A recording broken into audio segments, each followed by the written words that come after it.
Hello, and welcome to The Pool is Abstract, where we're currently rewatching and dissecting the revived series of Doctor Who, episode by episode. My name is Connor, and with me, this time... Charlotte. It's still Charlotte, but this time, our relationship is different. I know. Well, yeah. We're engaged now. Yeah. I can't remember whether the last episode... We weren't. Did we not mention that we... Right, so before we get into anything, I just to kind of talk about something quickly. So episodes 1 and 2 are currently live on the channel. You can check those out.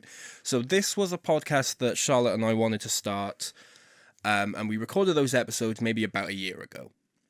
Yeah. And life gets in the way, as it does, and we didn't really obviously do much with it, so it kind of just sat on my hard drive. I wanted to clear it, so I uploaded it, and that's all it was. It was just something to get it off my hard drive. And then we had some really lovely comments and some really nice feedback on those first two, so we thought, hey, I still really like Doctor Who, you know? Yeah, same. And thank you very much for your comments. It's very sweet. Yeah. So much thanks. We're going to try and get back into it. So we're hoping not to have long gaps between the episodes, but I just wanted to put that out in the air in case anything we say or the way we act is slightly different from before, because those episodes were over 12 months in the past when it comes to recording time.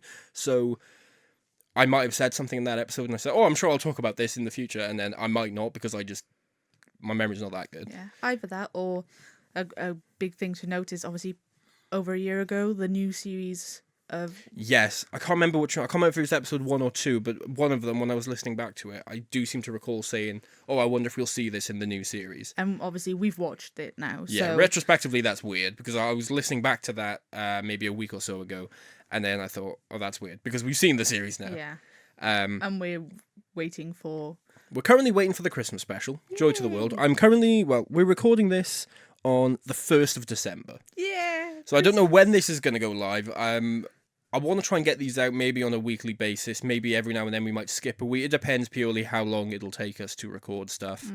I had a really nice comment that was really positive and supportive, but they said that it might be nice for us to do some visual elements, which I'm totally down for. The only thing with that is obviously it takes time to edit and record these videos, and I finish work quite late, and we do have lives outside of this. So I guess the main thing is, would you rather have consistent uploads where it's just like this in podcast form, or would you rather have more involved editing, but the videos will be spaced out more frequently? So if anyone listens to this and you have a preference, then I'd say put it down.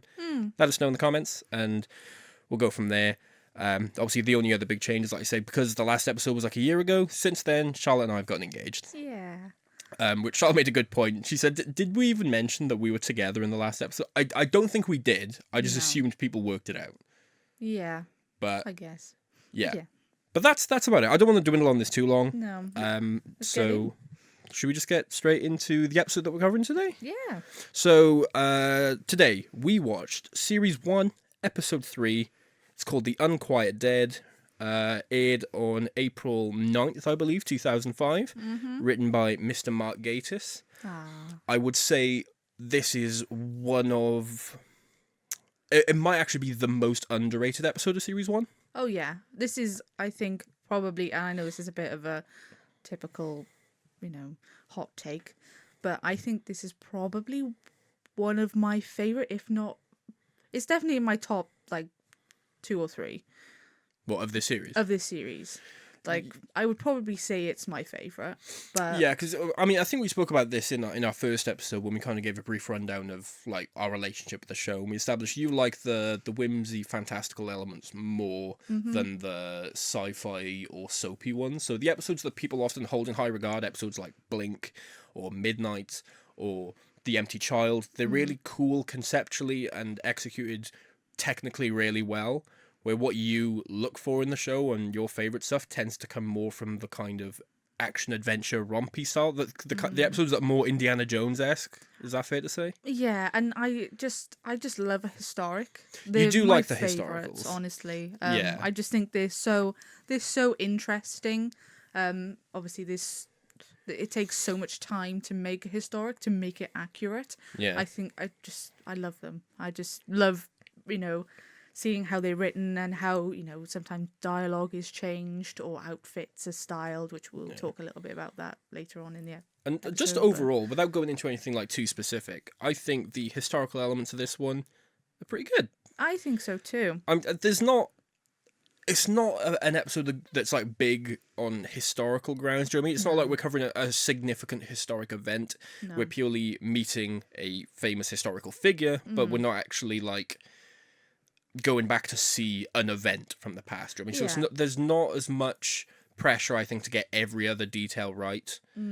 But again, I think that's, again, if you're looking out of the historics, that's my favourite type. Instead of going back to an event, meeting a historical figure, and then kind of reacting with them. But that's me in comparison to an episode, say like Rosa from series 11, where obviously that's a really important moment in history and a really historically significant moment.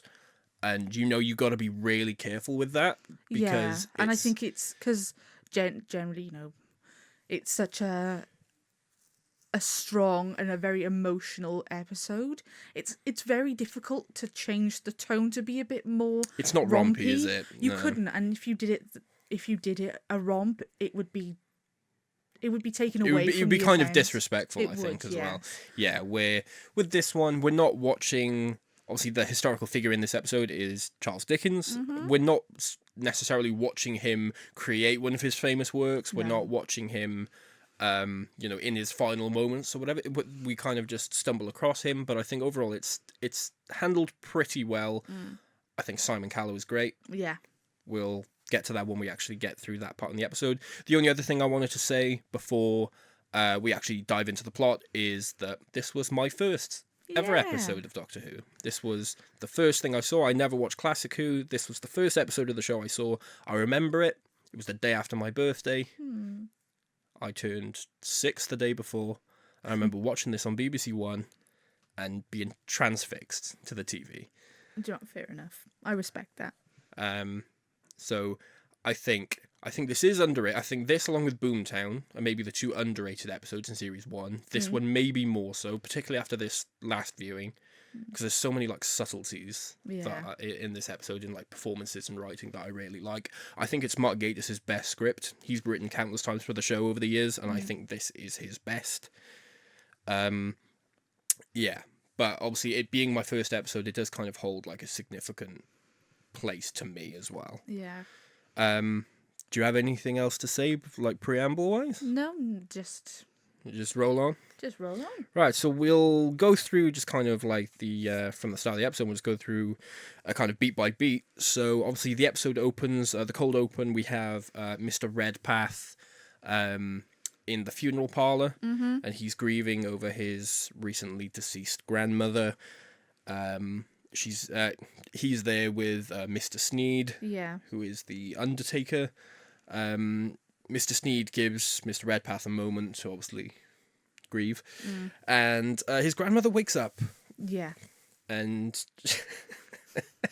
we tried to watch this last night, and we had a bit of an issue because it was buffering, and it froze during this moment, like a minute into the cold open, as she grabs him. And it was just this freeze frame of Mr. Redpath's tongue kind of like sticking out. So even though we watched it today and it didn't freeze there, I was so aware of his tongue. Yeah, I noticed you laughing at this. It's like, when you pointed out to me in Return of the King at the end when Aragorn is Crown King and he kisses Arwen and he goes full on like tongue out. And I never noticed that, but as soon as you pointed it out, I see it every time now. Yeah, I feel like I am the worst for doing that. I just notice the most random things, and then you can't. I point them out to you, and you just can't unsee them.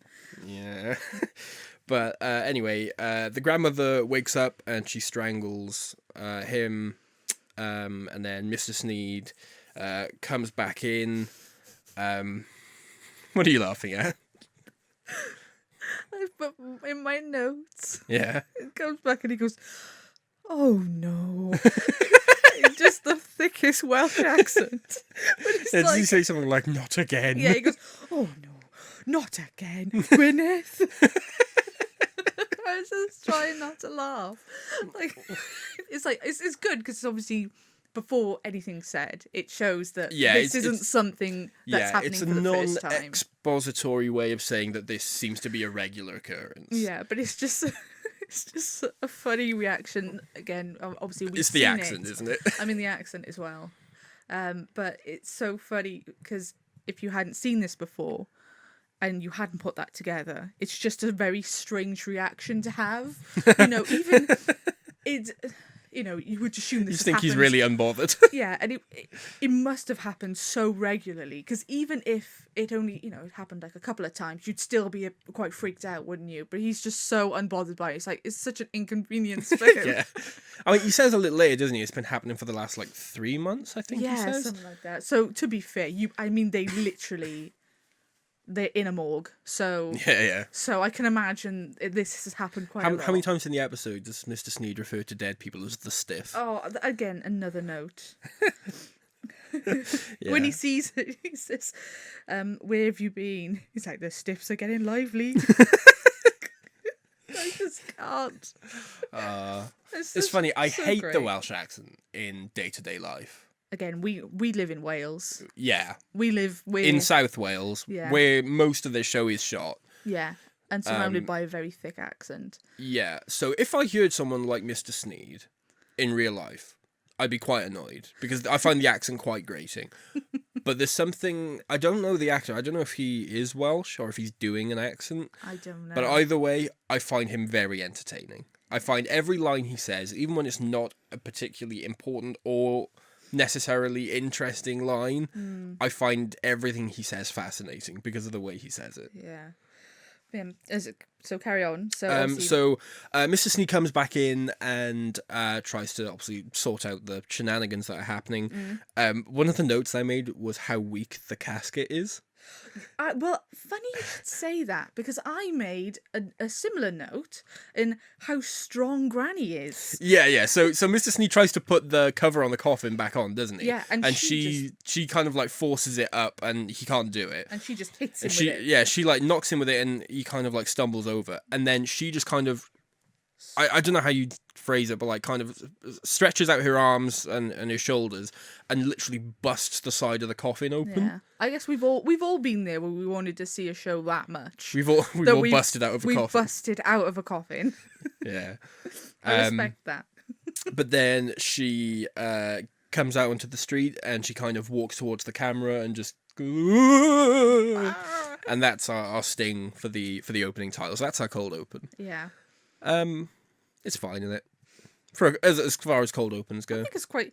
Yeah, I mean, it draws you in. It does, yeah. You're thinking, what on earth's I'm trying to think. going It's not what I think it was like an iconic cold open. No, but Some of the episodes have really specific ones. Like I know you don't like this episode, but the cold open for Love and Monsters is so vivid in my mind.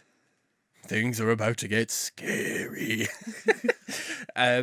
This is one that I like. It's fine, but when you look at it like kind of critically, it's actually quite good, because it not only obviously sets up what the threat is, but like say the expository information of this has happened before. There's something going on either with this house or with this company or this man. We don't know those details yet, but we know this is something that's happened fairly regularly, and now there's a rogue zombie, for lack of better terms, on the loose. And I think for something that's communicated in about 2.5 minutes, it's very good.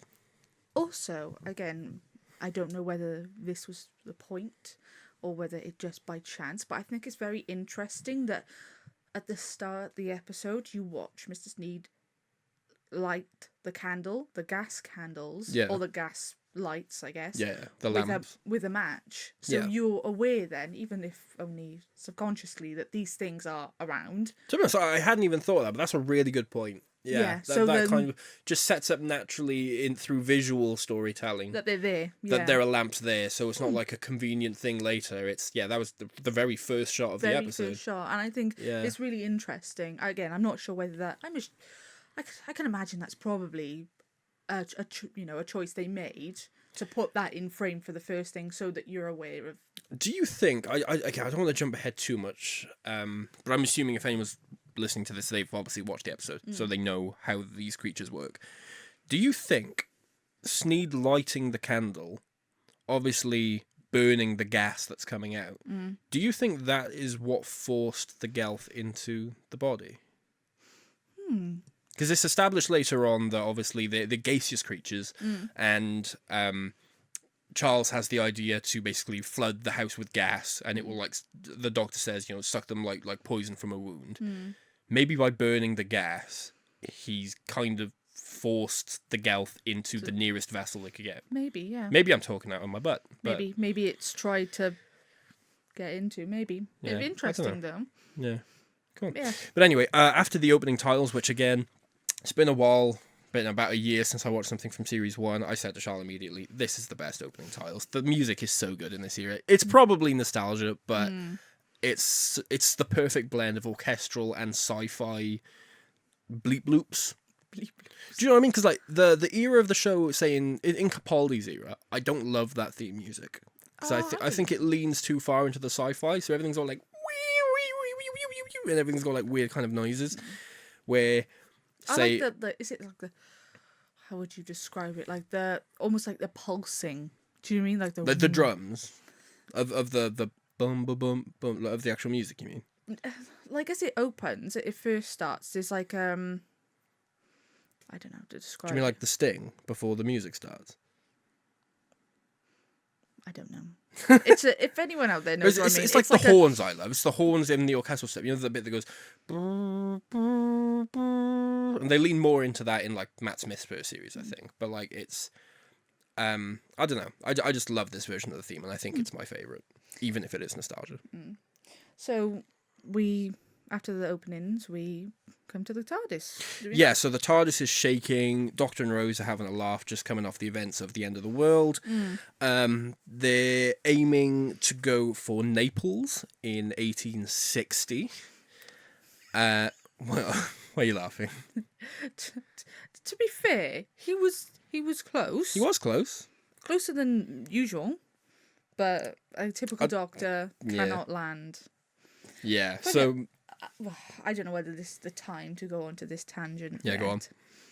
But I know we've spoken before about like how time works, and how that thing of like if you go back in time to a certain event, you can create a paradox. Yeah. But how, because the Doctor doesn't generally, even though he wants to go back to a certain time, because he's not going back to a certain date. If he changes some events, he didn't go back there on purpose, and therefore. Oh, you mean in terms because he can't cross his own timeline intentionally? Is that what you mean? As in, like, so I don't know. They say if you've gone back in time and you fix something, say if you wanted to fix something in the past. Yeah.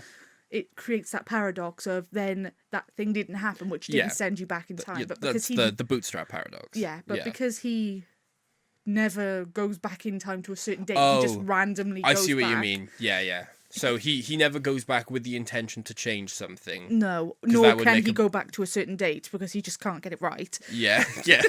So it's fine. He never intentionally goes back to change something because it would cause a bootstrap paradox. But yeah, he always ends up just kind of changing stuff by accident. So it never creates a paradox because he never intentionally goes there. Yeah. Yeah. But I wonder if, again, that is part of it, or whether it's just I'm gonna tell you thing. something now. No one other than you has ever thought that. Oh. Even the Doctor Who writers have not thought that. I think it's a really good train of thought, and I never thought of it, but I think it's a really good point, and it probably fixes a lot of the things a lot of the things that people label as plot holes in Doctor Who. I reckon could be rebutted with that.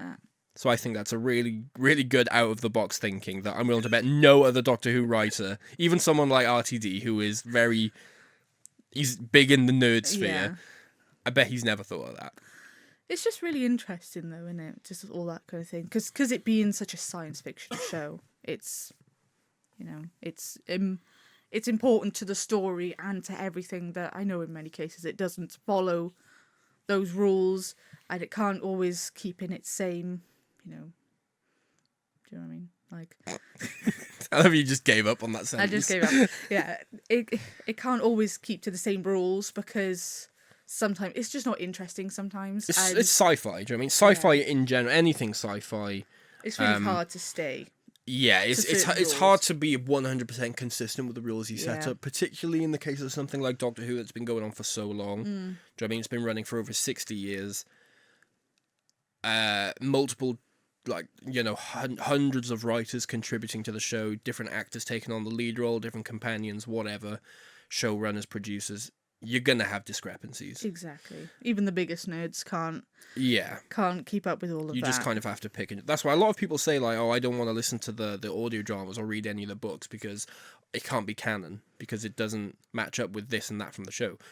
Come on. Half the things that happen in the show don't match up with things that happen in the show. No, they You don't. kind of just have to experience anything you like, anything you're interested in. I would say go for it. And if you don't like it and you can't fit it into your headcanon some way, then don't worry about it. And just say it's not canon, because canon doesn't exist. Canon is what you make of it, particularly in Doctor Who. So that's my advice to you. Just a recommendation as well, because I'm willing to bet that, well, I know you've not listened to this, but there's a Ninth Doctor audio drama by Big Finish, and it's not called The End of the World. That's the last episode. What's it called? Planet of the End. That's what it's called. It's really good. I just want to put that out there as a recommendation for anyone. If you're thinking of listening to Big Finish and you don't know where to start, that's a really interesting story to start, because it's more Christopher Eccleston, which is always good, and you don't really need any context of anything else. You don't need to listen to anything else. You don't need to watch anything else. It's obviously set before he meets Rose, so you don't need any context of their relationship. You can just listen to this in isolation, and I think it's a really good story. So I'm just going to throw that out as a recommendation. Yeah, to answer your question, no. I haven't listened to any of the Big Finishes. I mean, generally, as we've spoken before, generally in the sphere of Doctor Who or the Whoniverse, I'm very new. I've obviously watched all of Doctor Who. Well, all of the new Who. From 2005 onwards. Yeah. Yeah. And I've watched a bit of Torchwood and Sarah Jane, but that's about it. But still. Anyway, back to... Yes. So they're in the TARDIS. They're aiming for Naples in 1860. There's just a bit of dialogue here that I really like. I know we talked in the last episode about how what draws the Doctor to Rose, and how it's the fact that she takes things as they come, and she doesn't question things too much. She's very open-minded, and it's just this brief conversation that they have where the Doctor says, you know, it's Christmas outside those doors, and Rose says something like, Christmas 1860 only happens once, and then that's it, and it's gone, except for you. And she says to the Doctor, you know, you can jump back and forth in time, and you can bring people back from the dead, and you can experience days long gone. And he says something like, yeah, not a bad life. But I just love this moment, because I think not only is it really poignant for a character like Rose, who I always consider to just be really... It's very mature. Working class and not that bright. It's very mature of her for a young person to have that thought process.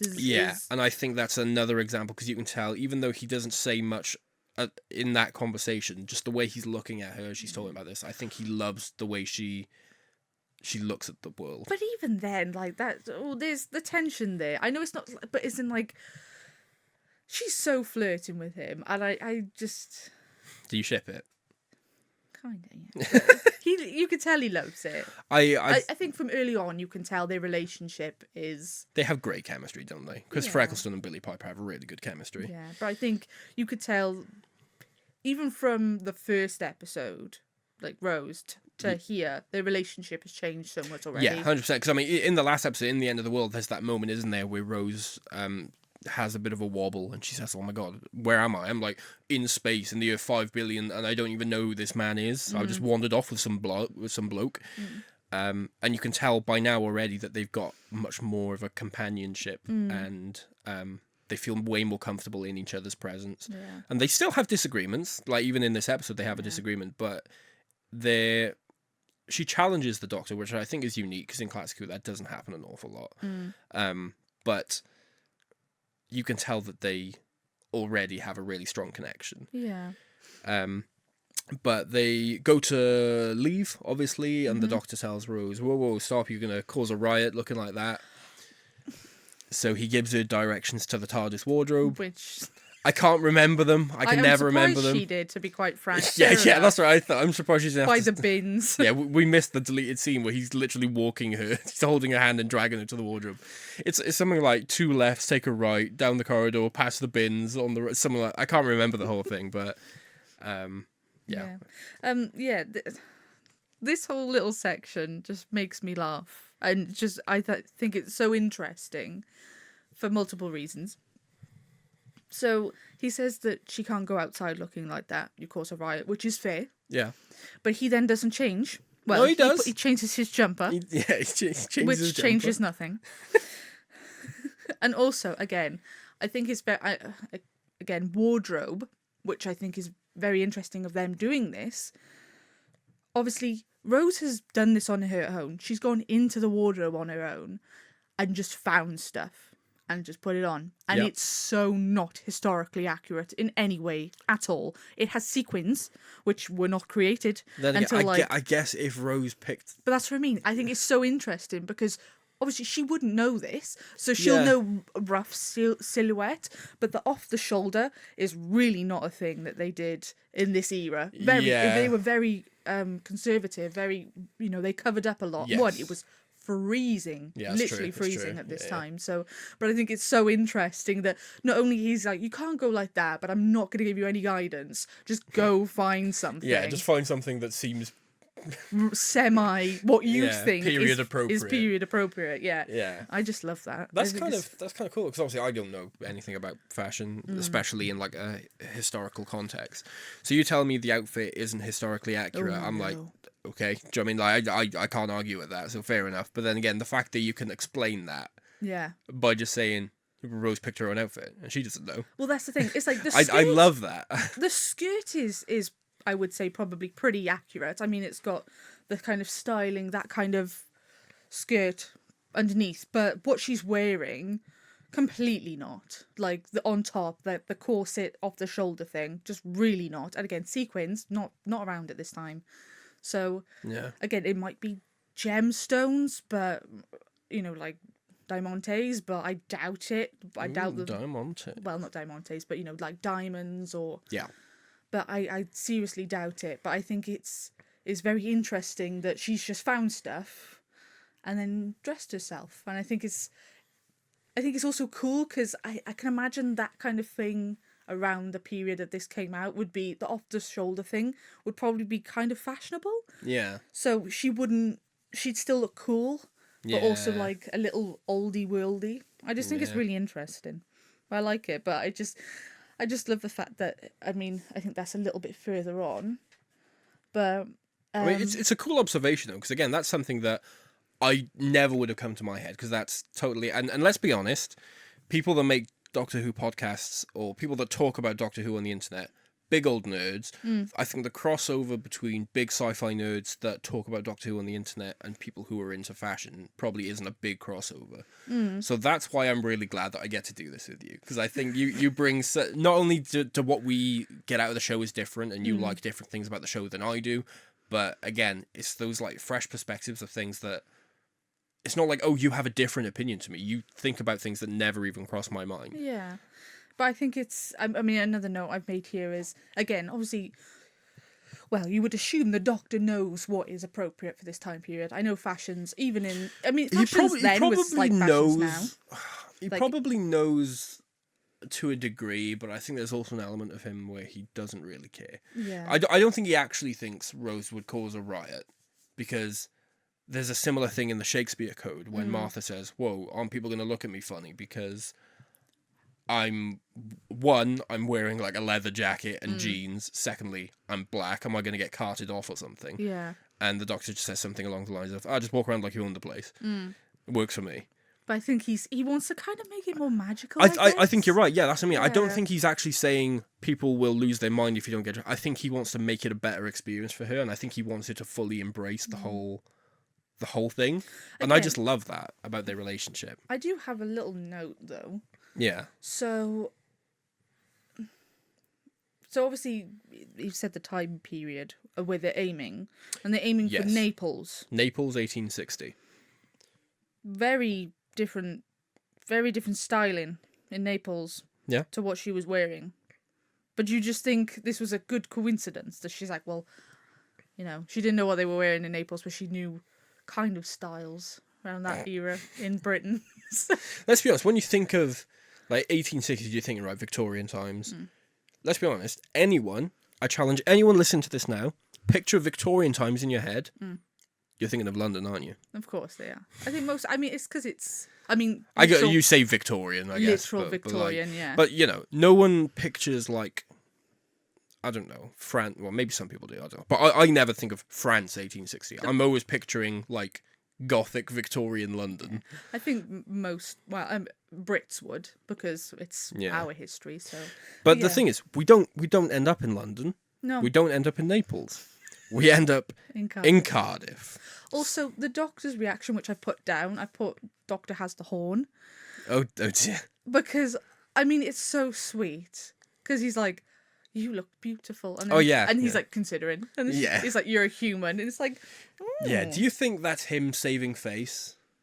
Or do you think... him saving face. You think? Yeah, he's obviously reacted in a way and then been like, yeah. You're attractive, but I'm not into you that way. I don't like humans. She's like, oh.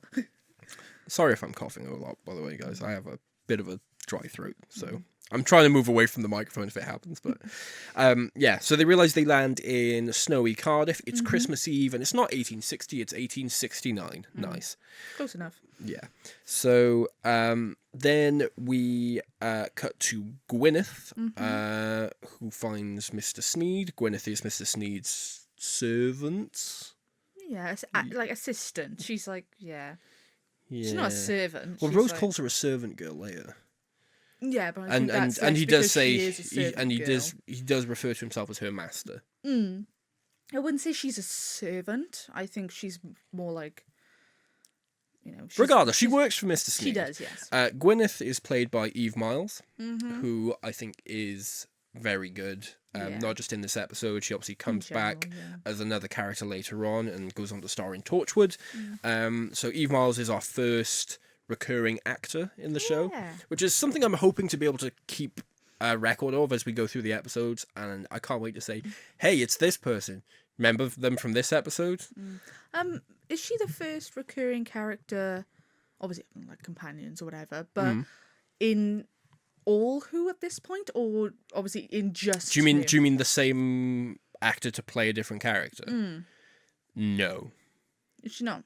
No. In Classic Who, I haven't watched all of Classic Who yet, so I can't give you specific examples, but I did some research a long time ago, and I do seem to remember there's quite a few actors who came back in other... I mean, even actors who have played the Doctor.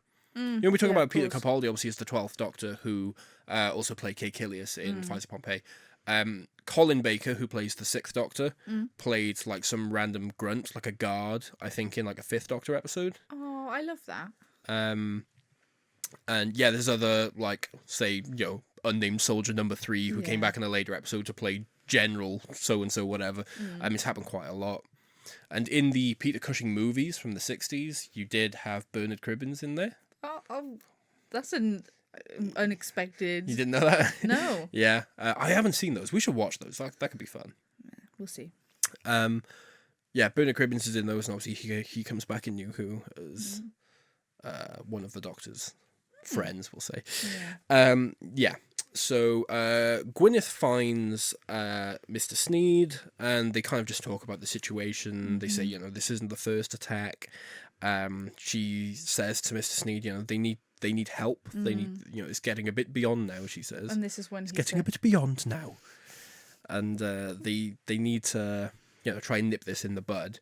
Sneed says it's not his fault. It's not my fault. They need to get Mrs. Peace back before she does any damage. So obviously they try and set out to recover the granny from the cold open. Get the hearse, we're going body snatching. Yeah, that's what he says. I think of Gene Hunt and Ashes Fashion, fire up the Quattro, and I'm just imagining, grab the hearse, we're going body snatching. Yeah. I just love it. He's just got the lines. Mark Gatiss did write some pretty good dialogue in this episode. Fun fact, Mr. Sneed was originally going to be played by David Tennant. Really? Yes. Oh, I can't imagine that. No, me either. No, that would be so weird. The guy whose name I don't know, but the guy that plays Mr. Sneed, I like him quite a lot in this part. I think he's really good. I think he's funny, so, yeah. but I think he's also sincere. I think he does a great job. Yeah. So I'm not sad that David Tennant didn't get to play Mr. Sneed. No, I'm not either. I think it would have pulled me. I mean, it's already a little bit jarring when characters show up again. Yeah. For me, I know you generally are pretty good at like seeing past it, but I'm very much like, look, it's them. Yeah, again, for me, it's like I was talking about earlier with the headcanon thing. It's one of those things. How much it bothers you is entirely up to you. That's true. If you're a stickler for the rules and you think everything has to follow a specific thing, then you're more likely to get annoyed. This doesn't just apply to Doctor Who. This is everything. I used to be that guy. Do you know what I mean? Half the reason I don't watch anything Star Wars anymore. Yeah, is that a reason? Is because things just contradict things that were set up in previous movies. And then I realised it's just not fun when your complaints are things like that. Yeah. If you have a critique with the writing, it's and it like the Rise of Skywalker, contradicts its own stuff, then that's like one thing. But if you're gonna get up in like a nerd rage about, this contradicts something that happened in this comic book 25 years ago, it's like you kind of need to just move past at that point. Yeah, that's true. Yeah. So Sneed tells Gwyneth to use her clairvoyant abilities that she has for some reason to find Mrs. Peace. As you say, use the sight. Yeah. Again, I like the fact that, we don't get much information here, but we are getting, we know that she's got an ability. We don't know much about it, but we'll find out more. Yeah. So she focuses on the old woman's last desire before she passed away, and it was to go see Charles Dickens, who's performing locally. Yeah. So then, as we find this out, we cut to Charles Dickens, and he's not really happy, is he? No, he's not happy. He's a bit down. What was the word you said? Brooding. I'm brooding. Yeah. I'm almost certain that's what he said. People aren't normally that direct. No, not even that self-aware of their brooding. Do you know what I mean? I'm not brooding. But he's like, I'm brooding. He's down. He says his imagination's growing thin. I think he's feeling like he's running out of ideas. Yeah. He's missing his family because they had a bit of a falling out. Simon Callow as Charles Dickens, I think he's really good. I agree. I think he's really great in this role. He's a strong actor anyway, but it also helps that he's just a massive Charles Dickens fanboy. So he knows everything about the man. So you're going to get like a really carefully considered performance, I think, from someone like that. But later on, Dickens is actually performing. He's reading, I don't know if he's reading extracts or if he's reading the whole thing from A Christmas Carol. And he kind of stops himself halfway through when he sees a zombie in the crowd. Yeah, he speaks about how the doorknob changes into Jacob Marley, but he says and then he's like We're that. Marley and Marley. Whoa! Sorry. So he obviously noticed Granny in the crowd. Because she starts glowing blue as he's getting to this dramatic part of the story. What I really like about this is before this happens, though, he's talking to the crowd and the camera cuts back and she's there and she's so creepy. Because there's a close-up shot, like the third time I think it cuts back, there's a close-up shot where you obviously can't miss her, but the first two times it cuts back to the audience, you can see her there towards the front at the bottom, and it's so creepy when you notice it. It's great, though. It is, yeah. It's really well done. But then she starts glowing blue. She has this kind of vapor coming from her mouth. Which everyone freaks out at. They do, yeah. It starts like flowing out of her and sweeping around the hall. The audience is getting really scared. And they all kind of evacuate the place. Not Shakespeare. Dickens is trying to obviously calm everyone down, and he says, it's just an illusion, it's trickery of the light and things like that, but everyone's just booking it out of there. The screams attract the Doctor and Rose, which at this point have just picked up a newspaper and realised that they're not in Naples. Yeah, they're in Cardiff. They're in Cardiff, which Rose's reaction, she's like, we're not in 1893. Oh no, We're not in 1890. 1860. That's fine. yeah. We're in 1869. I don't care. And we're not in Naples. I don't care. We're in Cardiff. And she just kind of stops and goes, right. I love that, obviously, like, I know this wasn't written by Russell, but obviously I love that Russell T Davies is Welsh. Yeah. And the whole production team of the show is Welsh. So it's shot in Cardiff. It's on our doorstep. I love that we're not afraid to just kind of take the mick out of ourselves and just say that it's a bit of a dump, this place. When in reality, like, Cardiff's not lovely. The bay looks nice. But, like, Cardiff city centre, it's not like a lovely town. But in reality, it's not much more of a dump than somewhere like Manchester or Bristol. Do you know what I mean? It's all kind of the same, really. Yeah, you have lovely parts and you have less lovely parts. Yeah. But I feel like that's, like, everywhere in all aspects of the world. I love that the show's happy to just not take itself seriously. When it comes to Cardiff. As people from around Cardiff, we appreciate the deprecation. Yeah. So the screaming attracts the Doctor and Rose, who obviously run towards the hall. It also gets the attention of Gwyneth and Mr. Sneed. So after the vapour leaves this woman's body, it seems to flow into a gas lamp up in the corner. Again, a note that it's obviously attracted. Yeah, so I love that. I think this is something that's really great in this era that we don't get a lot of in, say, the Chris Chibnall era, or even in Stephen Moffat's era, if I'm honest, which is that even though the Doctor does his expositionary stuff and he's like, oh, I get it, so this, whatever, this era puts the clues in there for you to work it out first. Yeah. You can work it out at the same time as the Doctor, and if you can, then great, and you kind of feel like you've earned something, where I feel like as it gets on, it feels increasingly more like the Doctor's talking down to the audience. Do you know what I mean? As if he's worked it out because he's smarter than you. He works this out, where, do you know what I mean? You could pay attention, you could notice in the beginning, Sneed lit the candle, that's something was drawn attention to. These things clearly look gaseous, and then seeing it flow in there. I love that those clues are set up in there, not just so the reveal makes sense, but you could theoretically work it out yourself. I really like that. But yeah, so Mrs. Sneed and Gwyneth come in. Yeah. Obviously, the gaseous forms have left the grandmother. Through the lamp. They start sort of taking the body away, and Rose is kind of following after them. She's like, don't worry, Doctor, I'll get him. And she's like chasing after them. The Doctor's a bit preoccupied with Charles, just kind of saying, hey, what's going on? What do they look like? What was going on? When Rose is questioning Gwyneth, Sneed comes up from behind her and knocks her out with a rag with what I'm assuming is like chloroform or something. Again, so he looks like he's done this before, which worrying, but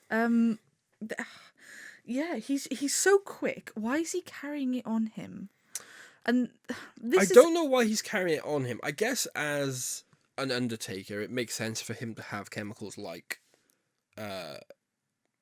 chloroform. No. So chloroform was used initially as like what's the word, like not anesthetic, like a sedative, or like to basically like an antibiotic. No, to like put you under. For surgery. So I think it was only until like, I think it was like the 60s, something like that. It was still used. Really? That late? That late. Yeah, so a lot of them didn't. So they used it to knock people out to perform surgeries while they were under. Yeah, but it's one of those things that you've got to be really careful with the amount you use. You can very easily kill somebody with chloroform. I think that's one of those suspension of disbelief things. You know, like in movies when someone like goes up behind someone, puts them in a chokehold, and just knocks them out. Yeah. Or it's like they like bang someone on the head with a pipe or something, and then they get knocked out, and then they just wake up and they're fine. When in reality, do you know what I mean, that could maybe kill them, if not give them severe brain damage, or, you know, I don't know, create a tumor or just something other than just like, oh, what happened? Oh. But that's the thing. You just like, oh, it's fine. It's something you don't think about. But again, you know, because I just know some of this information randomly from just watching old medical videos and stuff. Sure, that's how. Yeah. Yeah. yeah, it's just that kind of thing. Like, well, as far as I'm aware, I mean, he's dealing with the dead. He wouldn't need those kind of I chemicals. don't know. I'm not gonna lie. I don't know what chloroform was actually used for. I assumed as an undertaker, it's something that would have been used in the process of prepping a dead body, maybe preserving something to make it last longer, or maybe as like a disinfectant. I don't know. That's what I would have assumed. I'm not sure, but either way, I just think it's funny that he has it on hand with him in the hearse. Yeah. Maybe keeps it in the carriage. I don't know. But once Sneed knocks Rose out with the chloroform. Actually, do you know? I mean, you don't think, right, that he may have it on him, thinking that it may knock out the bodies? Maybe. That would be very interesting. Can you imagine if that's the reason he has it? Because obviously Let's go with that. They've taken the hearse. That makes the most sense in character. Does, yeah. They've taken the hearse, obviously, to go collect this body. Maybe he's thinking, oh, well, we'll use the chlorophyll to knock them out. That would be really interesting. I want to know whether if that were is the case, I feel like it would have been better foreshadowed in the cold open, when instead of struggling to put the lid of the coffin back on, if he tried to reach for the chloroform. Yeah. I think maybe that would have been Yeah. a good way of foreshadowing that. Yeah. We'll say it's that. we'll say Mr. Sneed isn't that bad. Yeah. And that is the reason. And that's the reason why he's got experience with it, because he's been knocking the bodies out with it. Nice. Please. Redemption for Mr. Sneed. Please, Mr. Sneed. Yeah, so he just kidnaps her. Yeah, he takes Rose out and then shoves her in the back of the hearse. Either way, that's so dodgy. Why would you just kidnap her? I know, this is what I said to you when we were watching. I was like, why wouldn't he, like, I get knocking her out in the moment. He's like, oh, she's seen too much. Yeah. I don't know why you wouldn't just leave her in the street. Yeah. I don't know. Do you know what I mean? It's a crowded street, so it's not like she's, Yeah. Do you know what I mean? Someone would come over and help her. Just leave her and do a hit and run, basically. I don't know why you would kidnap her, because what's his plan then? I don't know. And obviously it doesn't come up because things escalate quickly. But I mean, he locks her in the room with the others. Maybe he's just hoping they're going to take care of it. He's hoping that they'll take care of it. Oh, that's sinister. Yeah. I mean, he literally says, like, was it Mr. When Gwyneth asks what happened to Mr. Redfield, and he's like, she dealt with him. Yeah. It's like, oh God. So the Doctor and Charles come out of the theatre, obviously notice that Rose has been kidnapped, so the Doctor essentially commandeers a nearby coach. Oh, I love this. It's a really good exchange. So he tells the driver, hey, driver, go chase that coach. And Charles climbs inside, obviously tells the Doctor this is his coach. Well, yeah. He goes, well, come on in then. Yeah. Yeah. He's like, this is my coach. He's like, well, get in then. Yeah.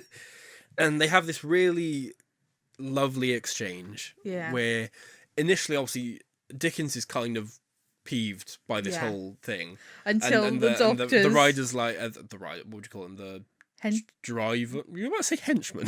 Yeah, no, that's the driver, the guy essentially piloting the horse. the guy who's steering, because he's not riding. The guy steering the horse says, is everything okay, Mr. Dickens? Do you want me to remove the man? And this is when the Doctor goes on this spiel about how much he loves Charles Dickens, and he says he's a fan. Yeah. Charles doesn't understand that as a frame of reference. He says, in what way do you represent a method of keeping oneself cool? And he says, no, fan, it means fanatic, and he kind of gushes about his work, and then you see Charles really, I don't know. He's either got an ego, or he doesn't receive praise much. Yeah. Now, I don't know enough about Charles Dickens to comment. I imagine the theatre looked pretty packed.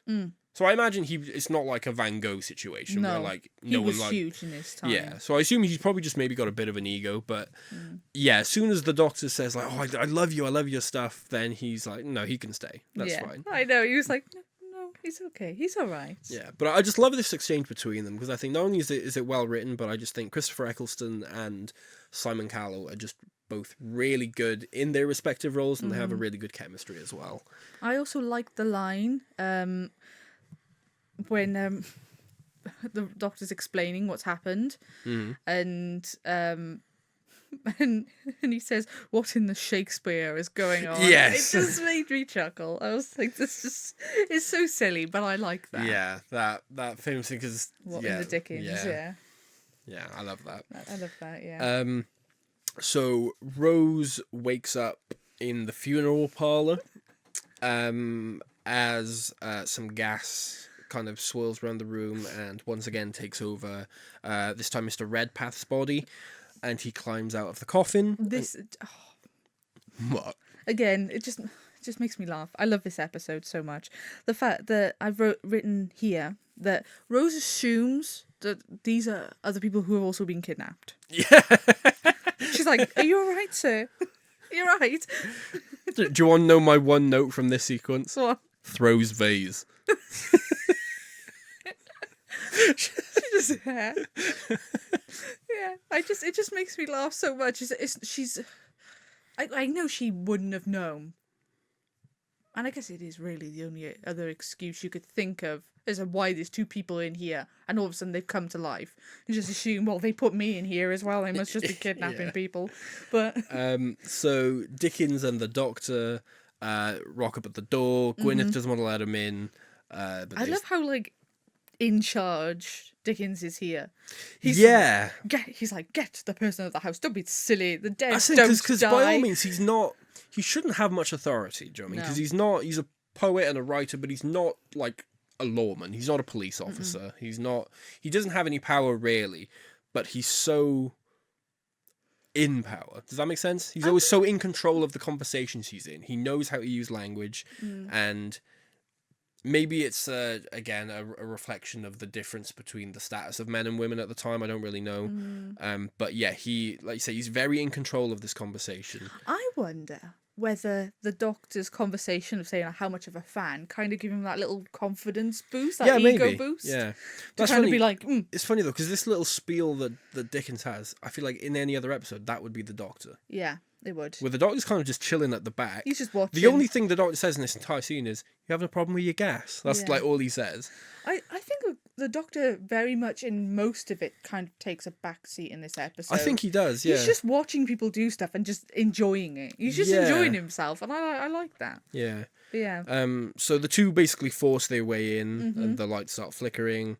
The Doctor realizes that there's something living in the pipes. So they break into the room where Rose is trapped, and it's funny because you expect them to come in and try and knock the bodies out, whatever, but he just grabs Rose and just kind of stands there and just looks at the body, and the body just stops. He's just standing there. No, I would like to tell you exactly what happens. Oh, yeah. He grabs Rose and says, "This is mine." I noted this. "This is mine." Oh. It's like, oh my god. I told you, man, it's the power dynamic between men and women in the 1800s. Maybe that's why the body's just standing there so confused. He's I love the Ninth Doctor so much. This is mine. So they break in, they save Rose. And then obviously the Doctor asks who they are. Yeah. And they say that they're dying because the rift is failing and their forms can't be sustained. And once again, I think they say, "Pity the Gelth." So this is when we know what they're called. And the Gelth essentially floods out of the bodies again. Yeah. And disappears into the room. This is when we essentially cut to Rose berating Sneed. I love this bit. She goes, "And worst of all, you trapped me in a room with zombies." Yeah. No, that's not the bit. It's like, "I don't think I didn't feel you having a grope, you dirty old man." Yeah. And well, I never. Yeah. And I just love the Doctor's face in this scene. He's just watching her just rip into him and just have a go, and he's just smirking in the corner. Again, because in classic Who, companions never had this kind of agency. No, but some are obviously more than others, especially in the later era. I know Ace with the Seventh Doctor was a bit younger, a bit more hands-on, and would famously would whack a Dalek with a baseball bat and things like that. But companions very much took the role of saying, "What's that, Doctor?" And then the Doctor would explain things. Where I wonder if that's again to do with differences in time, maybe. I mean, maybe. People are a lot more, I don't know. There's a lot. I mean, this could be an interesting video just in itself, but just talking about the differences between the relationship between the Doctor and his old companions versus the ones in the revival. Because again, like, obviously the Doctor has some romantic connections with certain companions, Rose being a main one. Martha has like an unrequited thing. Amy has the hots for 11. Clara has the hots for 11. Yaz and 13 have their own thing. This was never a thing in Classic Who. The only thing that was ever like that, from my understanding, was the TV movie and Grace with the 8th Doctor. So again, the dynamic is very different. Yeah. Gwyneth makes tea for the Doctor. She knows how he has it. She say 2 sugars? 2 sugars. Yeah, and he kind of just looks at her like... You can see he knows. He notices, yeah. Yeah, Rose is still yelling at Sneed for drugging and kidnapping her. Fair enough. This is when Sneed says he bought the house cheap because it's haunted. The Doctor says he was built on top of the rift, which is what he describes as a crack in space-time. This is our first reference to the rift, which will be...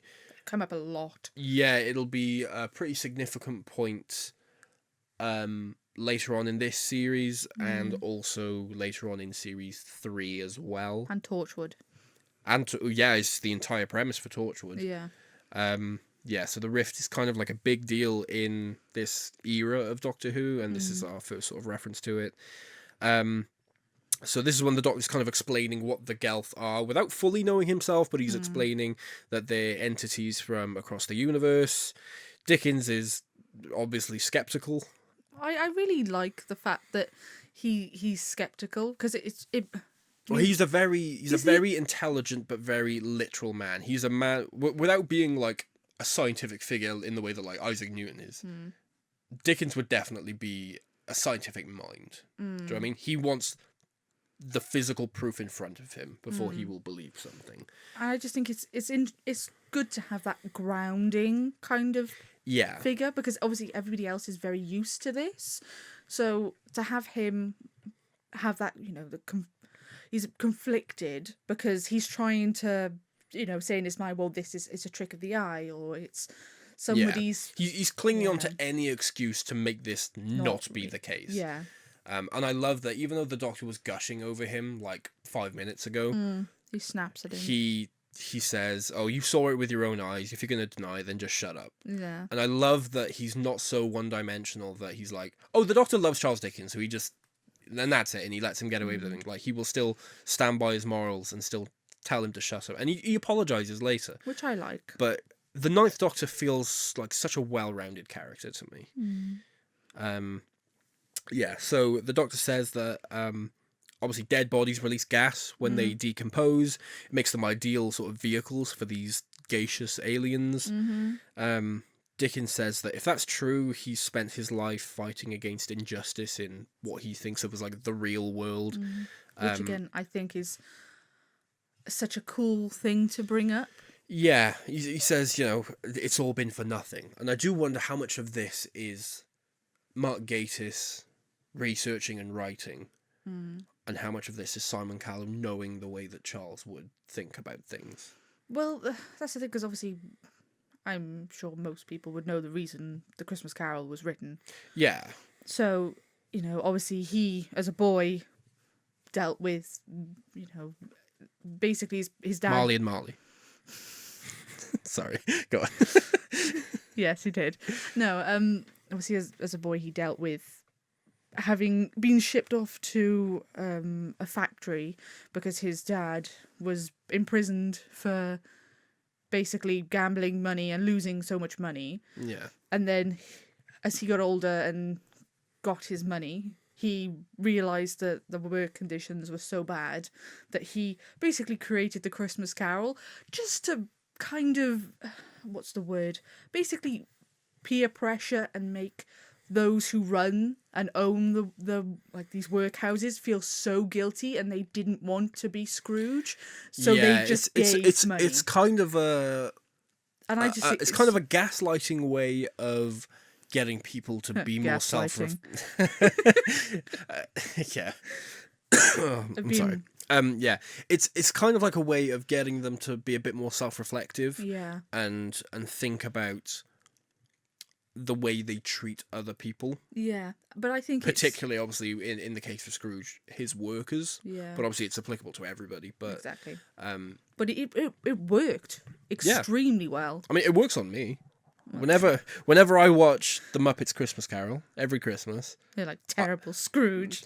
whenever I finish that movie, I feel like I want to be a better person afterwards. I mean, Do you know what I mean? yeah. And that's the fucking Muppets adaptation Oh, but of a story that was written over 100 years ago, and it's still as good today as it was then. Yeah, but I think I just like the fact that they make a nod to that. It's like he obviously has spent a lot of his life trying to improve society and how people are treated. So even to have him even think after everything he's done, have I wasted my time? Yeah. Is just That's me, because he says, has all this been for nothing? I don't understand anything of the world. And he says, I was wrong. And the doctor says, you weren't wrong. There's just more to learn. Yeah. He says that the world is still the same. There's just more to it than you initially thought. And I love that. I love that as well. I love Charles as a character having this moment of doubt. And I love the doctor's way of reassuring him and keeping everything positive and saying, yeah, you weren't wrong. There's just, like I said, there's just more to it. You've never fully learnt everything. There's always, regardless of what your interests are. Do you know what I mean? You might, me with Doctor Who, do you know what I mean? I'm never going to know everything about Doctor Who. There's always going to be more stuff to learn, more stuff to experience. Yeah. And I just love that, and I love the way that Nine kind of comforts him in that way. But then we cut to Gwyneth. She's telling Rose that Sneed took her in when she was 12. Because her parents died of the flu. Her parents died. They talk about boys. I know why you're laughing. I love a guy with a great smile and a great bum. Yeah. She's like, nice smile, great bum. Great. Well, I wouldn't know anything of the sort. Oh, come on, times haven't changed that much.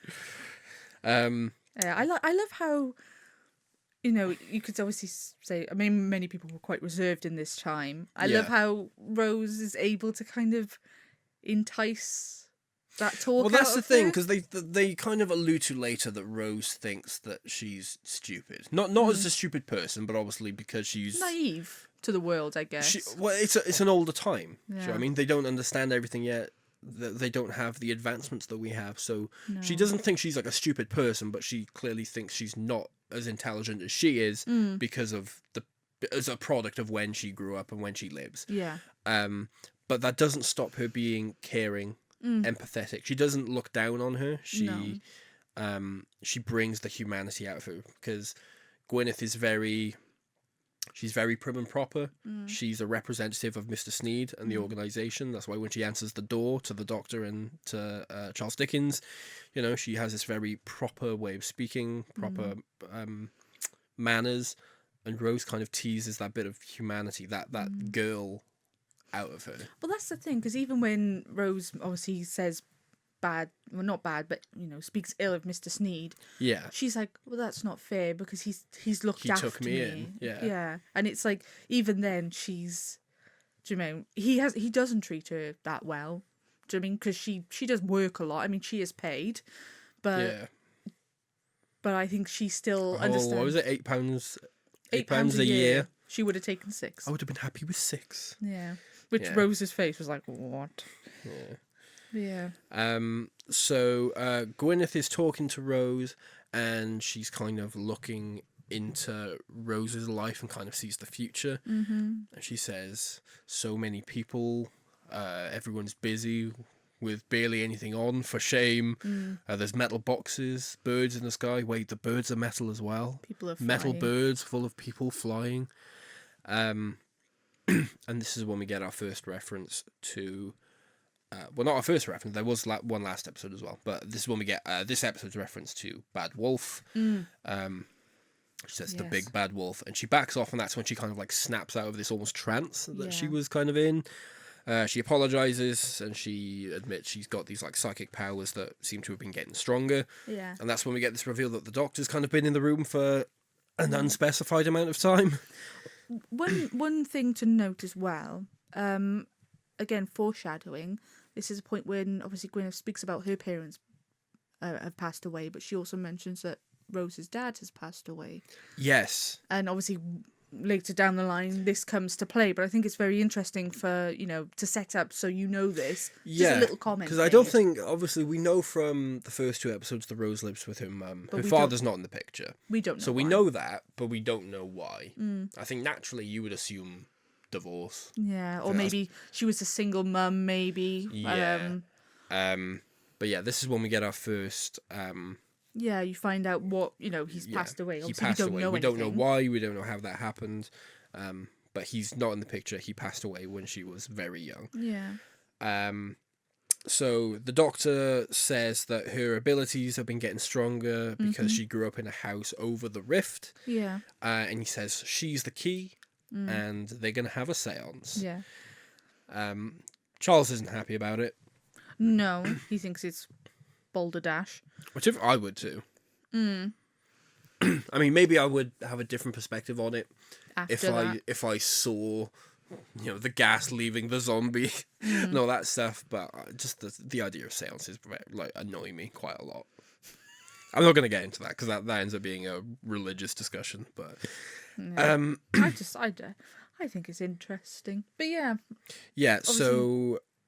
Sorry, were you going to say something? I was just going to say they have the seance. Again, Charles is reluctant, and then the doctor's like, just give it a go. Just have an open mind, give it a go. So Gwyneth summons the aliens. They say they're the Gelth. Their bodies were destroyed in a war. The Time War. Which the look Rose gives to the doctor. Because literally at the end of the last episode, The End of the World, is when we get our first sort of hint at the Time War. So we don't know all the details of it yet. We just know that the doctor's pretty much the last of his species because his people were wiped out in the Time War. That's pretty much all we know by this point. I feel like that's the thing I forget sometimes is trying to cast out everything in my mind that came later in the show and try to remember, wait, so if you're watching this in order, all we know about the Time War right now is there was a war, we called it the Time War, and the Doctor's race is gone now because of it. And that's what we know. We don't know who they were fighting with. We don't even know if they were the ones fighting, I think. We don't know all the ins and outs, so I think sometimes it's quite difficult to separate yourself from everything that came later. But I think it's so interesting because whether we know that these are the people that the Doctor's people were fighting, obviously after the explanation they say that wasn't the case, but they say how it affected them, and it's like you get an idea of the scale of this war and like the effect it's had not only on the Doctor's people, but how it's affected people, because the Doctor doesn't even know who the Gelth is. Yeah. And it's affected them. Just other races that had nothing to do with the war, but were just kind of casualties of this other war. Yeah, and the Doctor, they don't talk about it, but she gives him a look, and he looks very uncomfortable, almost guilty. Yeah. So the Gelth basically say that there's a few of them left and they need to come through, and in order to survive they need to take over the dead bodies. Rose isn't a fan. No, which to be fair I think is... Rose says it's disrespectful, we can't just give you the bodies of our dead. The doctor says, why not? It's like a donor card. And she says, well, that's different. And this is when he says, like, yeah, it's a different mentality, get used to it or go home. Yeah, which I think is very harsh, because it is a different mentality, because these people didn't consent to that. It is. I think the reason the Doctor's so passionate about this is, again, how recent this is for him in terms of the Time War stuff. And he's it's a mixture of the guilt of what the damage the Time War has done, but also... That almost certainly plays a part. I think post-war, obviously, he just wants as little death as he can anyway, so anyone he can save, great. But I think he feels a personal guilt and first-hand responsibility because that they are in the position they're in because of the Time War. But do you think it's also to do with the fact that obviously they're saying that they're the last of their kind, and he also empathises with them as well? Yeah, almost certainly. So he's maybe a bit more snappy because of that. And particularly because, again, it's not as if they have to kill someone to do it. they're just taking over bodies. Yeah. So from the Doctor's perspective, he's like, hey, we already have dead. We can let you use them, and then I'll take you somewhere where you can build proper bodies for yourselves. And obviously Rose thinks it's disrespectful, as you would. Do you know what I mean, if it was like your relative? Do you know what I mean, that would be very uncomfortable. But for the Doctor, it's like, this is such a petty argument, just get over it. Yeah. So they kind of like talk about it after the seance. And this is when Sneed says something like, explain it to me again. And he says, they're aliens. He goes, from where? And he goes, up there. And he goes, Brecon? It's like, yeah. He goes, yeah, the aliens come from Brecon to Cardiff.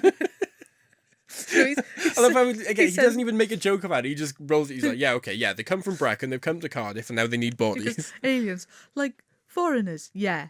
From where? Up there. What, Brecon? Yeah.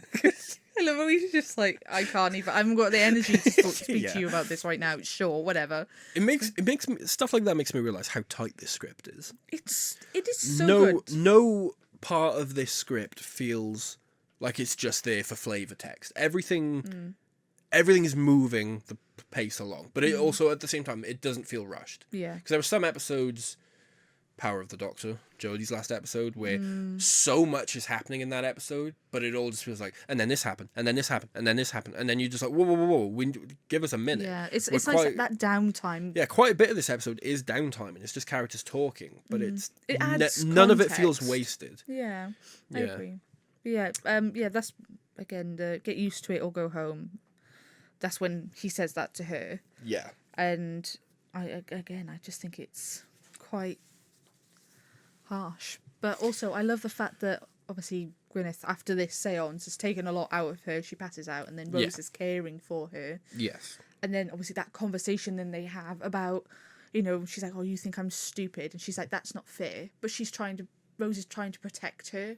And, and to be fair, whether it's not stupidity, it's naivety, because Rose knows what what effect these aliens could have, and it's she's seen what the seance has done to her.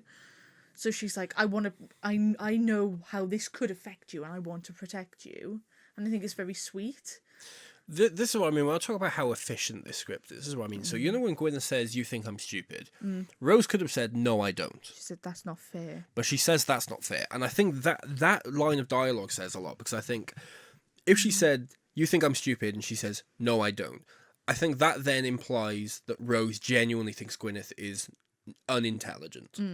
Where the fact that she says that's not fair implies she does, but not because like I said earlier, not because she thinks she's dumb, but it's obviously a product of the era she's in. When she grew up, she's not as educated as Rose is. And Rose, let's be honest, Rose isn't all that educated. No, but she came from, what, 130 years later, 140 years in the future. Yeah. So obviously, naturally, we'll have more awareness of certain things. And not just that, I know she's still new with the Doctor, but she has awareness now of space and time. Yeah.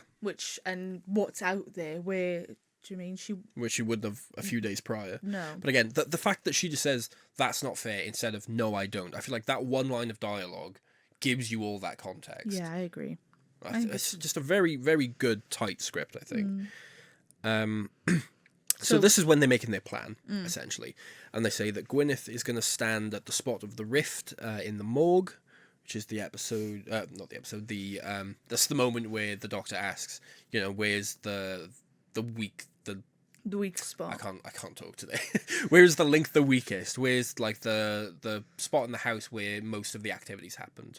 And Sneed says that would be the morgue. And Rose says, couldn't it have been the gazebo? Yeah. So Gwyneth is going to stand at the spot of the rift in the morgue. Rose says, why are we doing this? Because we know that the Gelth aren't going to succeed, because I come from the future and they're not there. I know there weren't zombies walking around in 1869. This is when the Doctor gives her this spiel about time being in flux, which is something, this is the first time this is really brought up, because obviously Rose is set in the present day, End of the World set in the future. So this is the first time in the revival that we get this discussion about, it's not Back to the Future rules. It's not like, you're going to change it, move on to a different timeline. Yeah. yeah, and then you can things like jump back. change. This is like once you do something, you're overwriting the previous timeline. You're not just branching off. And I mean, technically, you could argue that the Doctor made it clear his plan was to take the Gelth somewhere else where they could rebuild. So it could have happened, and he could have, say they come through, gone into the bodies, he could have taken them out with the TARDIS somewhere else, and nobody ever would have known. So it could have. This is when they have that discussion, though, that you just said, where Rose says, no, I'm not letting her do it. And she seems very protective over Gwyneth. But Gwyneth basically says that she wants to help. And she says, don't I get a say in the matter? And she refers to them as her angels because she's been hearing them since she was 12. This is when the Doctor says, this is only a temporary solution. He'll take them to another place to get permanent bodies. So this is when they start to kind of enact the plan. Gwyneth stands underneath this arch in the morgue. She opens the link, and this is when we get the reveal that the few Gelth that are left are actually in the billions. Yeah. With a B. Yeah. Charles says, you said you were few in number. So this is when the Gelth basically reveal that dead corpses aren't enough, and they will kill if they need to supply themselves with more bodies and essentially occupy the planet. Sneed tells Gwyneth to stop. He's like, break the link, girl, listen to your master. One thing I noted here, again, looking back on it, is the fact that as soon as she opens her mouth and they come through, use her as like a portal. The Doctor gives her a look, and this look obviously is kind of brought up. Of what he thought to have happened, but I think it's very interesting that they put that there for a rewatch for you to notice the look. Again, we'll speak about that. It's in a sec, interesting. But... we'll talk about it more when we get there. But I know what you mean. Sneed tells Gwyneth to stop, and then one of the corpses walk up behind him and snaps his neck. Rip Mr. Sneed. I would say that's quite brutal for family television on... Well, I guess this didn't air on Christmas Eve, but for a Christmas episode, let's see. But then again, it's not a very visceral neck snap. It's not, normally when someone has their neck snap in movies, you hear like a big crunch and it's a very violent movement. It very much looks like this guy just comes up behind him and gives him a bit of a bear hug from behind. And just, But he snaps his neck and then Sneed gets possessed. Doctor and Rose are getting kind of backed up against a wall, and they kind of pull this weird, I don't know why it's there, but they pull this weird gate in front of them to kind of protect themselves, but they have nowhere to go. Dickens basically flees and says, I'm sorry, but I can't deal with this, and he runs away. This is when we get this like really nice moment where the Doctor essentially apologizes. Because she said, how I can't die here because... I was born in the 20th century. How can I die here? And he just says, I'm sorry. He doesn't even try to explain it to her. He's just like, I'm sorry. And it's like, oh shit. Like, it's again, it's a lot said with a little. And he does go on to explain it, but I know what you mean. Just saying that initially. He doesn't immediately jump into, well, let me explain this for you. He's like, I'm sorry. This is going to happen. And he says, you can be born in the 20th century and die in the 19th. Time doesn't flow in a straight line. It can bend into any shape. So, he apologizes that she's going to die a century before she was born. She says, no, it's not your fault. I wanted to come. And he's like, I'm so glad I met you. I'm so glad I met you. And she's like, well, technically before he says that, he says... She says, like, I can't die here. And he says, you, what about me? He's like, I'm going to die. I saw World War V. I saw this, I saw that. And now I'm going to die in a dungeon in Cardiff. But he says, I'm so glad I've met you. And they hold hands. And they essentially kind of agree to... They'll fight it together. They'll fight together and they'll go out swinging. This is when we cut to Charles outside, who's in the process of fleeing. Again, I love the fact that the Gelth kind of warp around the door knocker. I love that. It's really nice little references there to A Christmas Carol. But Charles sees one of the Gelth leave the house and get sucked up into a lamp outside. So this is when he gets that kind of eureka moment. So he immediately turns around, goes back inside, and he starts turning off the flames and upping the gas. Yeah. He tells the doctor that when the house is filled up with gas, well, they kind of come to this conclusion together, but he says, the doctor says, yeah, they should get pulled from the corpses like poison from a wound. So once they turn the gas up, the Gelth will kind of be sucked out of the bodies and back into the pipes, I guess, the plumbing of the building. Well, it'd be less the pipes and just into the atmosphere, I guess. Oh, yeah, that's true. Yeah. Yeah, so... Yeah, because Charles is turning all the gas up on the lamps, but then the doctor just rips a pipe off the wall. Yeah. Yeah, so... Yeah. Just one little note I'd like to make here, which is kind of around this time. The one thing I don't particularly like in this episode, and it's such a nitpicky thing, but I don't like the fact that when the Gelth say they come through in there's lots of them coming through, and you've now realised they lied, or they weren't, not necessarily lied, but they weren't very honest. Yes. I hate the fact that the main Gelth person turns red and turns like... Yeah, and then you see teeth. Yeah, I wish they'd just been left in their original state. It's a bit too much for me. Yeah, I know what you mean. That's my only nitpick about this episode. Yeah, it's like Hades in Hercules. You know how he's like got like the blue flames, and then when he gets angry, and he goes like red flames. Yeah. Yeah, I know what you mean. I think the idea would have come... I think they would actually be more sinister if they hadn't done that. I agree, because it comes across more like emotional manipulation. Yeah, because... Than just being, spooky alien. Yeah, well, yeah, because it's kind of like, I walked Haha, I lied. Yeah, and I'm evil, whereas like... Yeah. It's like... If Where they before, just kept them blue, it'd be like, I think it's scarier, the thought of them doing something horrific but justifying it to themselves. Yeah. And being emotionally manipulative to just... With the idea of the ends justify the means. Yeah. Rather than, I know what you mean. She goes kind of like reddy orange and then like has teeth. And... Yeah, that's the only nitpick I have with this, which is around this point. But yeah, that's fair. So Dickens comes back in. Yeah, Dickens comes back in. They turn all the gas on and suck the Gelth. They suck the Gelth out of the bodies and into the air. The doctor tells Gwyneth to send them back. She says she can't. She can only hold them, and she reveals in her pocket she's got a box of matches. Rose obviously says, "No, you can't do this." But she's kind of choking on gas at the same time. So Doctor tells Charles to take her out, and he won't let her. He won't leave her. Yeah. The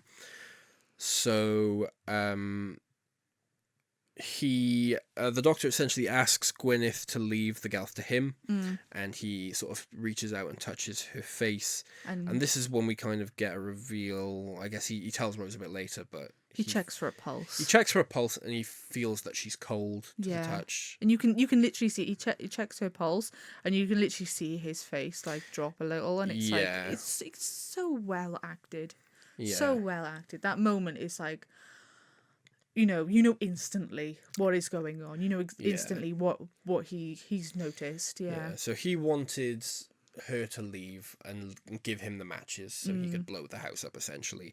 But he reaches out, feels her face, and leaves. Yeah, and he promises Rose that he won't let anything come to harm to her. Yeah. Whilst, but obviously at this point she's already dead. Yeah. So. The house explodes and the doctor's booking it out. Rose is obviously like, where's Gwyneth? And the doctor says she was already dead. Rose says, well, how could she be dead? She spoke to us. And this is, when we get that reveal that... he thinks she was dead the whole time. He said she was cold. She'd been dead for at least 5 minutes, probably from the moment she stood under the arch. And that's when we had that kind of little pan to his face. And I think that's so, again, on a rewatch, it's so poignant, I think, to that he notices something's not quite right then. but he doesn't say anything just in case. And then Yeah. he obviously, in his mind, then before he does anything, he checks and he's like, Yeah. yeah. And that's Yeah. maybe why he is so thing about it, because he's like, he thought that would be the case, but confirming it is, you know. Yeah. So, Rose says, how could she speak if she was dead? And this is when Dickens quotes Shakespeare. He says, there are more things in heaven and earth than are dreamt of in your philosophy, which I think is Another a nice. really, it's a nice quote anyway, but I think it's a really lovely cap off to Charles's kind of journey in this episode. And Rose says she saved the world. She was a servant girl, and no one will know. Yeah. And here's the funny thing about this, right? As much as I think this is probably the most underrated episode in Series 1, it's not one of my... It probably doesn't even rate my top 5. But on this recent reel, I don't know whether it's the mood I'm in or what, but during that moment where the Doctor and Gwyneth are standing opposite each other and he feels her and he notices no pulse, no call, whatever. And I genuinely felt kind of like teary in that moment. And it made me realise, how have they characterised Gwyneth? This servant girl who's in one episode. How is she better characterised than half of the companions later on? Again, She feels so much more fleshed out than a character like Ryan or Yaz does over like 3 series. Yeah. Honestly, I just love this episode. Again, I love, like I said, historicals anyway, but I think it's so strong. And for me, again, I find that other episodes in this like series, in Series 1, the tone or the tonality for me isn't quite right. It's very campy, and it's sometimes doesn't know when to stop for a bit or take things seriously for a bit, and it feels a bit all over the place, or if you said quite soapy, which generally isn't my taste. Yeah. But that's what I love about this episode. It's just it's the perfect tone. It knows what it needs to be and knows how you should feel, and then knows how to make you feel these in the right moments. And I think that's why I think personally it's like literally one of my favourite episodes in this. Maybe in Russell T Davis's era altogether. Like definitely top fair. 5. This is one of those episodes that I always know I like, but I very rarely like seek it out. Yeah. Unless I'm watching through the show as a whole. I'm never gonna get the Blu-rays or go onto iPlayer or whatever and put this episode on. Yeah, every time I put it on, I'm transfixed immediately. Yeah, I can understand why you liked it so much as a kid, it being your first episode. Yeah. Yeah. Oh man, next time. We then cut to obviously the two returning to the TARDIS. Charles is kind of following behind. He's happy. He's got a new love for life. Yeah, he's regained his thirst for knowledge and adventure. Like I say, he comes in the beginning feeling very creatively bankrupt, and like I say, he's not getting on with his family, and he hasn't got much going on. Where now he realizes there's so much he doesn't understand, and he wants to find more. So he said he plans to fix things with his family for Christmas. He's going to finish his current story that he's working on, The Mystery of Edwin Drood with Blue Elementals. Yeah. He obviously asks the Doctor if his stories will last. And the Doctor says yes, and he says, for how long? And he says, forever. And again, just that saying just makes me feel so warm. Yeah. Like his face. Again, that's something that's like, you could get the same premise across, where when he says how long, you could say millions of years. Yes, Joe, and you could say that. That's a very long time. It is. But there's something about the phrase forever that is so much simpler, yet way more cathartic and emotionally effective, I think, to say your stories last forever. They are never going to die. Yeah. And there's a similar thing later in Series 4 with Agatha Christie, where the Doctor pulls out one of Agatha's books and it says, whatever edition it is, published in the year 5 billion. He says people never stop reading them. Like, it's the same thing with what's it called, Vincent van Gogh. Yes. Showing the art. It's in many cases it's having that thing of letting these greats of history know that they are great and they will be appreciated for at least 100 years. And I think that's something any artist, any creative person has that struggle. It's not just will people like my work, but it's will it, even if people do like it, will people remember it? Yeah. Or will it just be a thing that's trendy for a moment and will then fade away into the ether? Where when you say, do you know what I mean?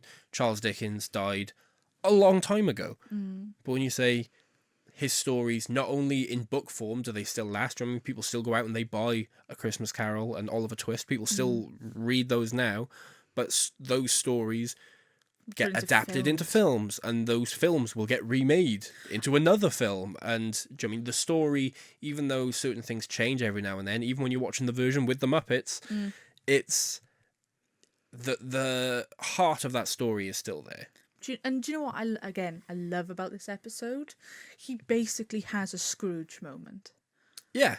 He starts off, he doesn't appreciate things. He doesn't get on with his family, just like Scrooge. Yeah. And he, doesn't have that love for life and is very skeptical about things in general. Yeah. And then the ghosts or the gaseous forms come. He needs to have his mind open. His mind is opened. And then after all this, he appreciates how he feels at the end of the night about everything and wants to put everything right. And I love that because it's like he literally lives his own story, and God bless us, everyone. And he literally says at the end, "It's so great." Again, I love Christmas. It's one of my favorite times of year. It's maybe this episode hits even better because it is December 1st. This episode is better than most of the Christmas specials. Yeah, I would say so. And so much so, I'm so surprised that it wasn't aired on Christmas Day. Yeah. Honestly. Like, the Christmas special, David Tennant's first one. Yes. It's David Tennant's very first episode, the Christmas Invasion. I don't particularly like that episode, and I think that, you look at that, I know it's not particularly Christmassy, that episode, but you look at the episode we just watched. Yeah. It would fit perfectly. It's the perfect tone. Yeah. Kind of thing. Yeah, I know what you mean. But yeah, I just love it. Just me singing the praises. This is when the doctor says, don't mind me, just pop it into my shed. Yeah.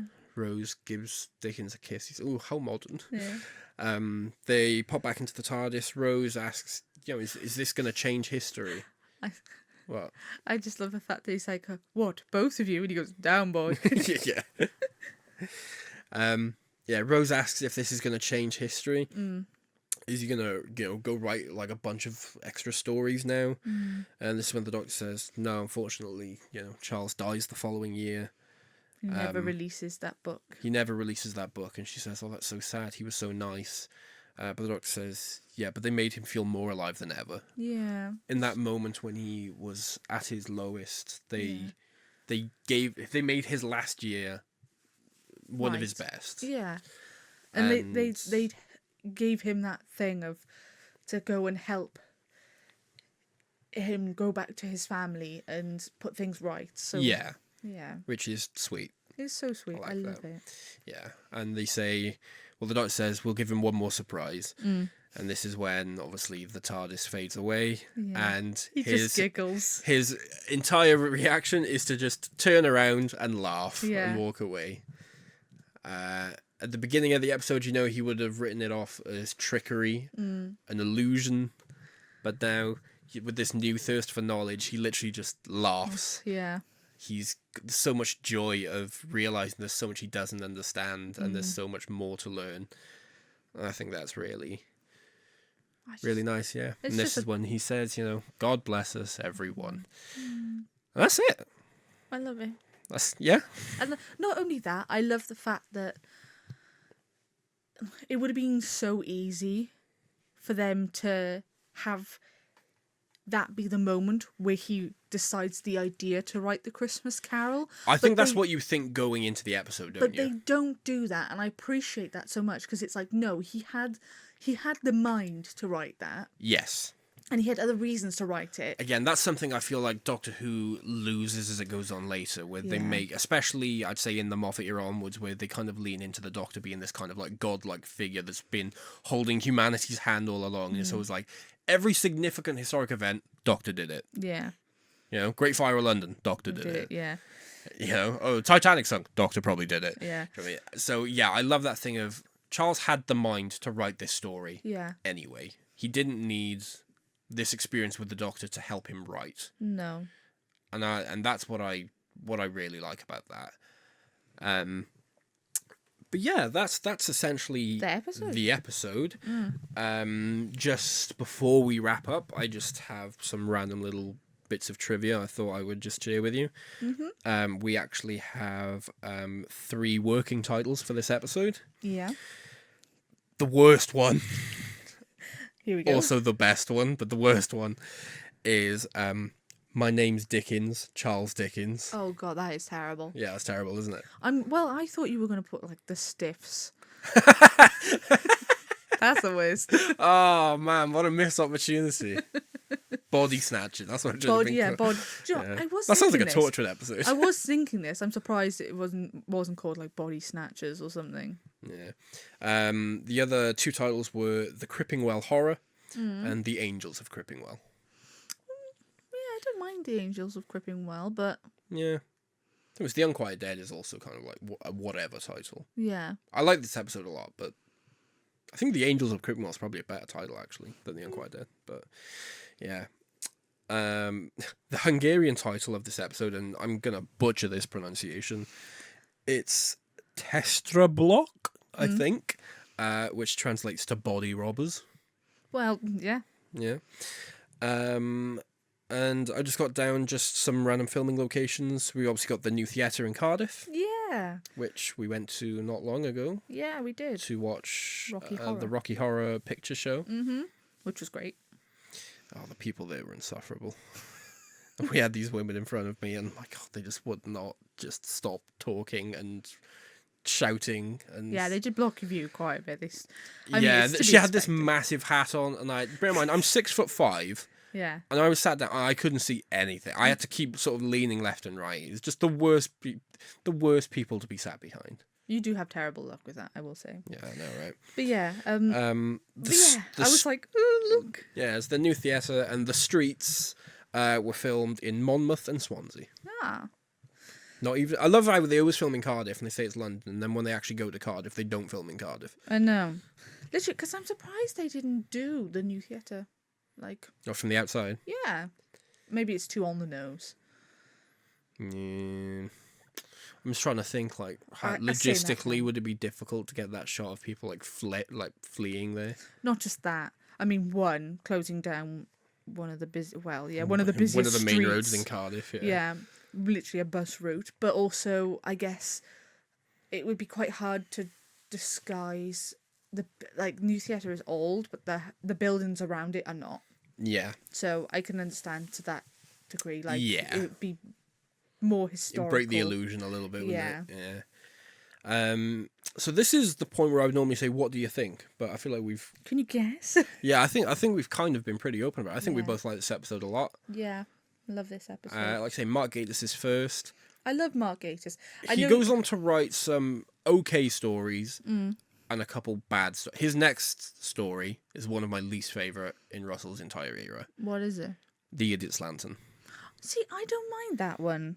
It's not my favourite, but people always talk about Series 2, and people crap on Love and Monsters and Fear Her. Well, yeah, I think The Idiot's Lantern is worse than both. Again, but I think, we look for as we said before, we look for very different things in Doctor Who. I think this is quite interesting in that sense, but I like his work because it feels a bit more rompy. And I like that. Yeah, I like the he fun goes on episodes. to... What are some other ones he writes? I think he wrote Night Terrors in Series 6. I know he wrote what's called Robot of Sherwood, didn't he? He wrote Robot of Sherwood in Peter Capaldi's first series. He wrote The Empress of Mars. I mean, he starred in the Lazarus Experiment. He did star in the Lazarus Experiment. And he starred... Talk about that one. And he starred in No. Yeah, he's in Twice Upon a Time. Yeah, he's the... was he a general or a commander? Yeah. I can't remember. General, I think? I can't remember. But yeah, I think... In some ways it's sad, but I think his first story is his best. I think this is a really good one. I think all the performances are great. It's a relatively small cast. I mean, when you think about it, it's just the 5 of them? Yeah. Well, Obviously, there are like the bodies Yeah. and stuff, but like the main players in the story is just Doctor, Rose, Sneed, Gwyneth, Charles. That's essentially it. Pretty much, yeah. And I think it's pretty captivating all the way through. I think this is a great one. I think if you are starting the series and you watch Rose and the End of the World, and you're worried about the tone because you think it's a bit too silly or it's a bit too campy, the humor doesn't quite land for you, give this one a go. I'd say don't give up after the first one. No. Or even the second. Because even though End of the World has got some, if you may be a bit sort of squeamish about the, Cassandra, moisturize me and all that stuff, I think if you want something a bit more earnest, I think this is a good one. And I would say do not give up on the show. Yeah. And this episode's great. And I know it's not a Christmas special, but I say watch it around Christmas. It does have a Christmassy vibe. It does, because they don't make a big reference to Christmas. Do you know what I mean? It's not as if there's trees everywhere and there's Christmas music playing, but there's snow. It's got the vibes. It does. So yeah, I recommend a little Christmas watch, or at least around Christmas. Yeah. At some point. All right, cool. Yeah. Well, I think that's everything for this one. Mm-hmm. So yeah, let us know what you guys think. I think the general consensus of this episode is people are okay on it. People are middling on it. But let us know what you think. I hope somebody takes a look at it and, maybe has a little change of mind and thinks, oh, actually, that's not as bad as I thought. Like I say, I think this is one of those episodes that skips me by in my mind, but when I'm watching it, I love every minute of it. Yeah, whereas for me, it's the one I look forward to. Yeah. Episode 3. Yeah, so let us know what you guys think. Feel free to drop a like down below. If you enjoyed this, you can subscribe if you want to hear more of this. Mm-hmm. We, like I say, I hopefully plan on doing this maybe on like a weekly basis. They should be going up. If life gets in the way, then there might be a slight delay in between. Do let me know, like I said, if you would prefer more consistent uploads with just kind of the podcast format, or if you'd rather longer waits but like a more visually edited video with like visual references to what we're talking about. Obviously I'm happy to do that, but I'm not going to be able to get them out as quickly, so let me know what you think anyway. And comment any nice things you have to say to Charlotte. Comment down below if you have anything nice to say. If you have something not nice to say, I don't want to hear it. Okay. Nah, you can leave a nasty comment if you want. I don't delete comments, so you can leave hate speech if you want. It's fine. They're filtered for me anyway. Comment filters them before. Yeah, Charles does not go to the channel. I fear. I fear. Whenever we get a nice comment, I'm like, hey, Charles. Luckily, we've had no nasty comments. Yeah. Yeah, they will come inevitably because that's part of existing on the internet. But we've not had any nasty comments I've had to keep from you. And I thank you, lovely people, for that. Thank you. Yes. You're very sweet and kind. Yeah. But anyway, see you next time. See you next time, where we'll be getting a glimpse into 10 Downing Street, Charles' favourite episode. But until then, stay safe, stay away from gaseous ghosts, and watch the Muppets Christmas Carol. Watch the Muppets Christmas Carol. Yeah. And with that in mind, we'll see you next time. Bye. Bye-bye.